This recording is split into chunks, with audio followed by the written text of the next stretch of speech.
general. So for the most part, everything from this point forward is just going to be a brief summary of some of the gay rights significant events. So this reading here is actually a list of punishments that were set aside going back to the 1500s, targeting people found guilty of violating what was called buggery laws. And buggery laws were designed to target what we would call today homosexuals. So the punishment: hanging, beheading, banished, unknown, drowning, burned, banished. Just really trying to point out some of the horrific punishments set aside for people found guilty of violating these particular laws. Keep in mind that that history is definitely being challenged. There's always a push to, either include or exclude gay rights history from classes that all students are required to take. And so just trying to expose you to that particular debate. So here we look at some of the laws, once again, that looks at the punishment about burning, if a man is having any sexual relation with another man. Here's the punishment: fastened to a stake in the Street of Locusts. We also have the introduction of religion by 1655. So here we have Leviticus 20:13 that looks at the religious language that justifies targeting homosexuality from a religious point of view, where we see the term abomination. In class, we've already addressed the concept of sexual inversion going back to the 1920s. We also looked at the concept of picking the invert and the homosexual.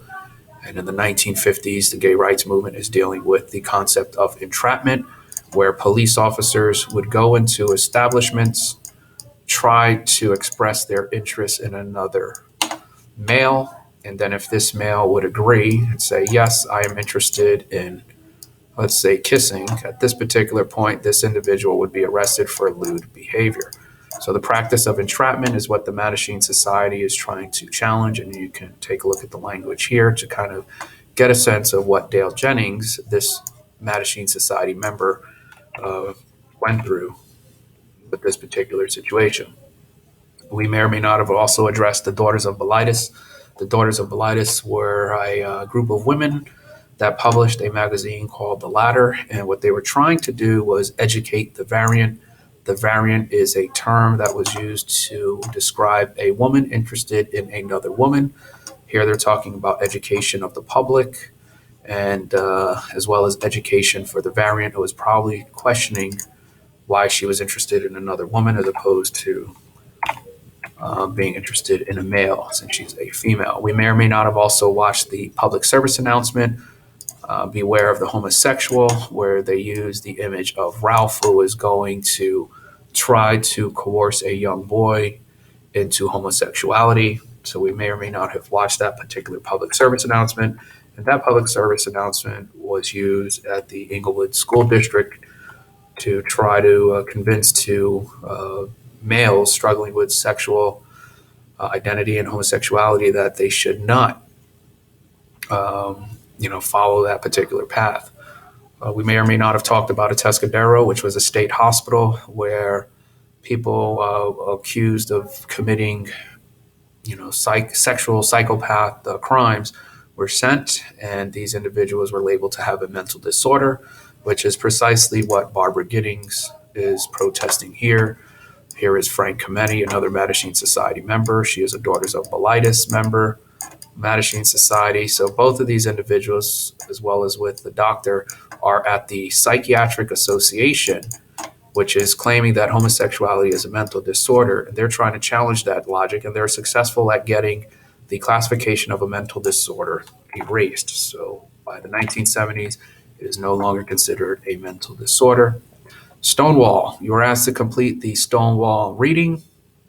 Here's a list of some of the items that the gay community in the 40s and 50s were dealing with. I've already addressed entrapment, the Executive Order 10450, which was addressed during the Cold War, and the gay community being kicked out of the military after World War II, the label of mental disorder, and pedophilia, where the argument is that an older male is going to try to create a relationship with a younger male and turn that younger male into a homosexual.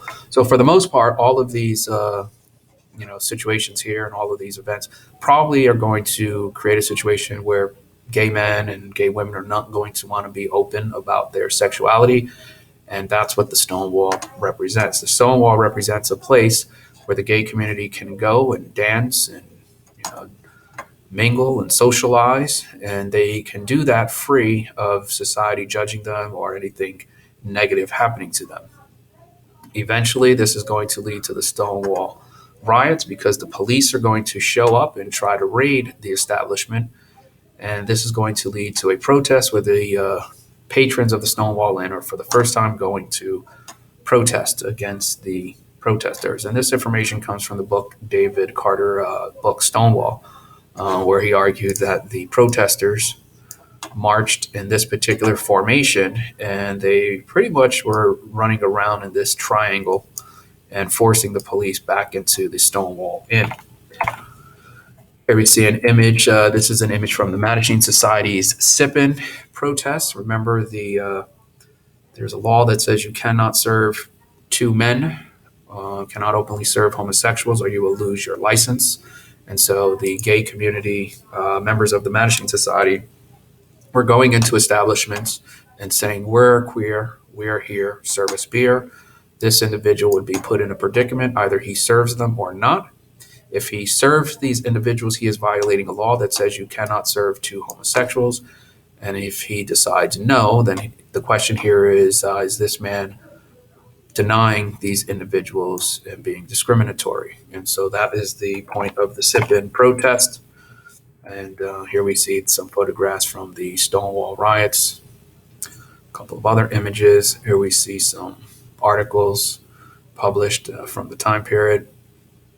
Talks about a partial riot, plainclothes men, support gay power and legalize gay bars, which was illegal. I'm going to transition here to Harvey Milk. So Harvey Milk was the first elected gay politician in San Francisco Board of Supervisors, and he runs as an openly gay candidate. And Harvey Milk was killed, as was the mayor of San Francisco, Mayor Marscon. This individual right here, here is Harvey Milk. Both of these individuals were killed by a man by the name of Dan White. And Dan White argued on trial that he was suffering from a sugar diet that altered his state. Here we see the footpath of Dan White, where he enters and shoots the mayor here, and winds up killing Harvey Milk in the process. This did lead to what becomes known as the White Night Riots. The White Night Riots was when the verdict, the punishment for Dan White was a 5-year sentence charged with manslaughter, and the gay community in an uproar protested what becomes known as the White Night Riots. So we've been studying civil rights for the past couple of weeks, and I asked this question here: what is your breaking point? It does seem that whether we're looking at women, the New York radical women protesting Miss America, the witches, in this case, the gay rights movement, that, groups seem to have a breaking point. And you can make other connections to other groups. Here we see an image of Rodney King, who is a African-American motorist who was beat up by the police after speeding and possibly being under the influence of drugs.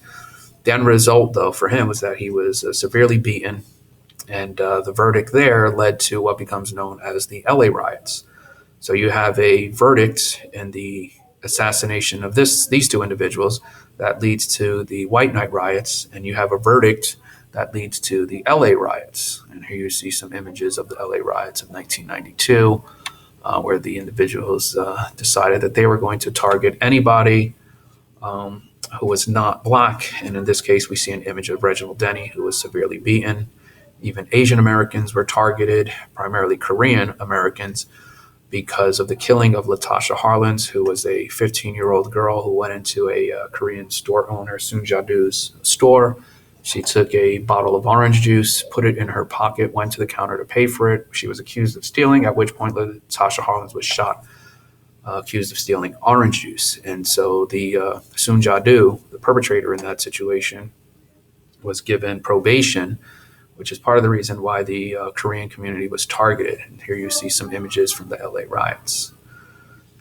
That's it for the historiography on gay rights for this particular class.